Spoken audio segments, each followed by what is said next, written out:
Welcome to my humble abode, your go-to channel for skincare. I'm not a professional and I don't claim to be one. I'm just a girl who is crazy over skincare. So in today's video, we are going to discuss the scoop on Pyunkang Yul. Pyunkang Yul. You let me know if I butchered the pronunciation of this brand in the comment section. So if you buy the Pyunkang Yul mini set, you'll get a 40ml cleanser, a 100ml toner, and a 9ml nutritional cream. So we're going to start off with the cleanser, and the cleanser says that it is a low pH pore deep cleansing foam. Already, for the fact that it is a low pH cleanser, your skin has an optimal pH level of 5.5. So normally when you see a low pH cleanser, it steers towards that optimal 5.5 level. So this says that it sets out to clean the skin without drying it, which is exactly what you want in a cleanser. You want a cleanser to really deep cleanse your skin and like get in there and, you know, give you that really clean feeling, but then you don't want it to strip your natural moisture barrier, because then you're just gonna have to look for another skin routine to fix that moisture barrier. So the surfactants and cleansing agents that are used here is myristic acid. This is a cleansing agent that creates foam, and Paula's Choice does suggest that this can be drying to the skin. Then there is lauric acid. This is also a cleansing agent. However, this cleansing agent does have a high comedogenic rating. So basically cautioning on the fact that it can clog your pores if you have skin that is easily prone to breakouts. Then there's cocamidopropyl betaine. And this is a gentle surfactant, actually one of my favorite surfactants, given that I have dry skin. Second on the ingredient list is glycerin. And if you've been on this channel long enough, you know that the girl loves glycerin, because glycerin is skin identical and helps with your natural moisturizing factor, and will also help to counteract some of the dryness from those surfactants that we just spoke about.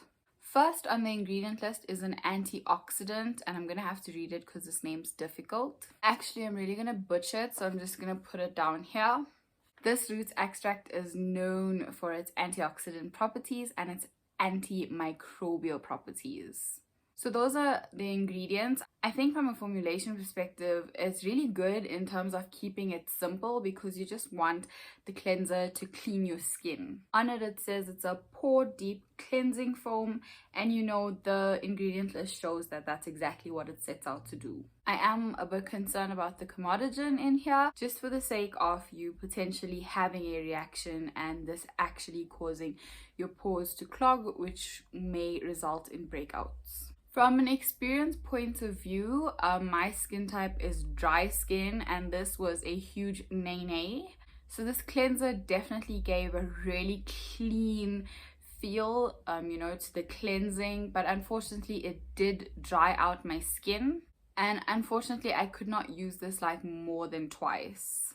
But my husband, who has oily, acne-prone skin, he absolutely loves this cleanser. He says that it does a really good job at cleaning his skin. It does not strip his skin and leave his skin feeling dry. And the comedogens in here haven't affected him. He actually is prone to breakouts, but the comedogen in here hasn't affected him, and he says that this cleanser is not causing him to break out, and he's been using this cleanser for like 8 weeks now. So oily skin people, this cleanser is definitely for you. Next, we're going to move on to the Essence Toner. It sets out to hydrate and strengthen the skin. The ingredient list here is also really super simple. There is a root extract in here known as Huang Qi to the Chinese. This is a medicinal herb.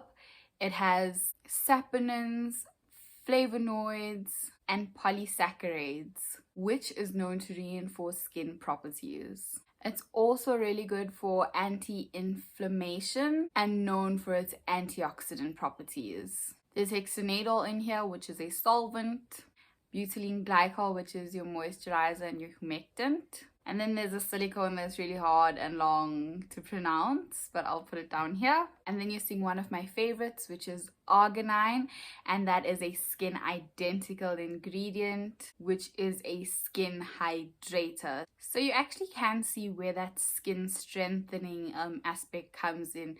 You know, having hung chi in here and having glycerin and arginine, expect some skin strengthening to happen with this product. From an experience point of view, you can see that there actually is some body to it, so it's not like a watery toner. It spreads and it absorbs really nicely, but it is definitely not very hydrating or moisturizing relative to my dry skin. So if you have dry skin, I wouldn't suggest that you use this toner. Perhaps if you want to, you know, use other hydrating toners with it, and you're putting this on because, you know, of the little bit of body that it actually gives, and maybe you like hung chi, that makes sense. But if you're a dry skin baby and you're just going in for this, I don't think you're gonna get that hydration that you would normally want in a toner. Once again, my husband, who has oily skin, absolutely loves this. He says that it adds sufficient hydration to his skin without leaving it feeling greasy or oily. The ingredient list is really simple. The star is definitely hung chi. There's not a lot of research out there to prove that hung chi is, you know, the ish. But if you personally like hung chi and you have combination to oily skin, I think that you will definitely appreciate this toner. And finally, let's have a look at the nutrition cream. It says that it is a nutrient-rich cream that delivers intense hydration that lasts all day.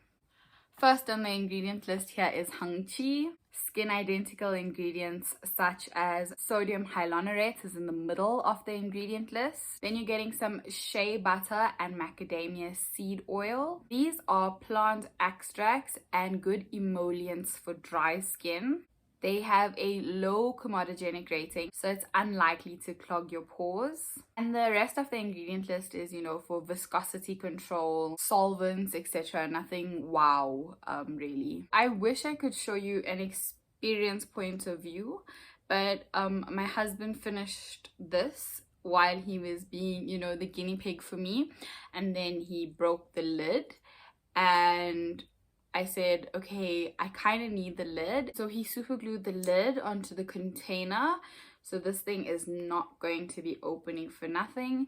And he was just like, oh, I thought you were going to be taking a picture with it. What are you going to be doing with an empty cream? So yeah, that's why I can't show you on my skin what it looks like, but I will tell you my experience of it. It is very lightweight. It has poor hydration and moisturization. Then by midday, I had to go and I had to look for the moisturizers that I normally use that give me hydration as well as moisturization, you know, to just lock and seal in that goodness, because I was so dry by midday already. Once again, for oily skin, my husband really enjoyed it. He said that it moisturized sufficiently for him, and once again, there was nothing wow, you know.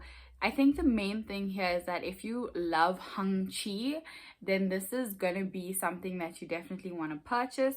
But from an experience point of view, there was no wow kind of experience. For me, this whole set was a meh ingredient type of list. Definitely not suitable for dry skin from my experience. But if you have combination to oily skin and you like hung chi, you can definitely consider this set. So those are my thoughts on the Pyunkang Yul set. If you like this video, please give it a thumbs up. If you've gotten this far, then you might as well subscribe to my channel. I hope that wherever you are safe, that you are making good decisions, and I can't wait to see you again next week.